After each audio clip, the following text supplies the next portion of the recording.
नाम दीक्षा से पहले ज्ञान चर्चा करते हुए स्वामी रामदेवानंद जी महाराज वो संत रामपाल जी महाराज घर घर जाकर सत्य ज्ञान की अलख जगाने वाले जगत गुरु तत्वदर्शी संत रामपाल जी महाराज।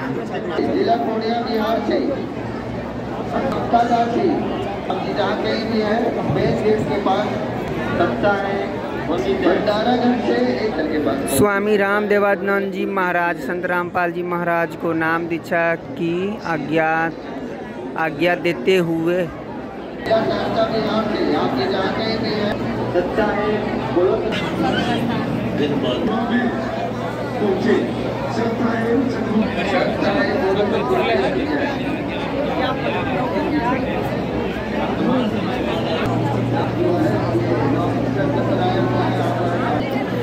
फाल्गुन शुक्ल पक्ष एकम विक्रमी संवत 2053 9 मार्च 1997 रविवार को संत रामपाल जी महाराज झरझरी कस्बे मातनहेल जिला झज्जर में परमात्मा की वाणी का पाठ करने के लिए गए थे, लेकिन वहां कार्यक्रम स्थगित होने पर वापस लौटकर मातनहेल गांव की तरफ जा रहे थे।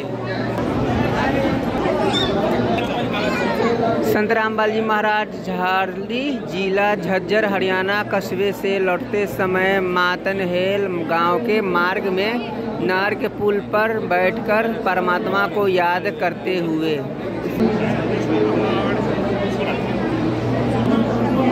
संत रामपाल जी महाराज परमात्मा को कसक के साथ याद कर रहे थे।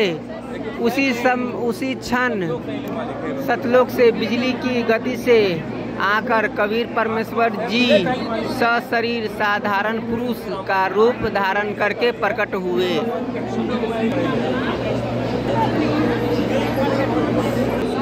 साधारण रूप धारण करके प्रकट कबीर परमात्मा और संत रामपाल जी महाराज के बीच आध्यात्मिक रहस्य पर गहन ज्ञान चर्चा हुई। यही दिव्य संवाद आने वाले युगों के लिए मानव जाति का कल्याण का कारण बना। संवाद के परिचय कबीर परमात्मा ने संत रामपाल जी महाराज को आज्ञा दी कि अब संपूर्ण जगत के कल्याण का सही समय आ गया है। अब सारनाम और सार शब्द को सार्वजनिक कर दो।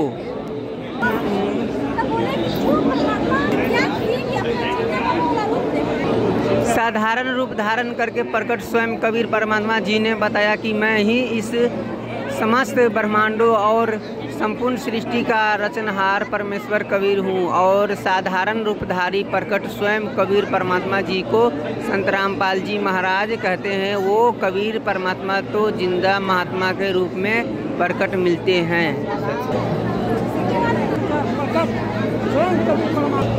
कबीर परमात्मा ने साधारण से जिंदा महात्मा का रूप धारण किया और उस जिंदा स्वरूप को पहचान कर संत रामपाल जी महाराज ने दंडवत प्रणाम किया। सत्य है।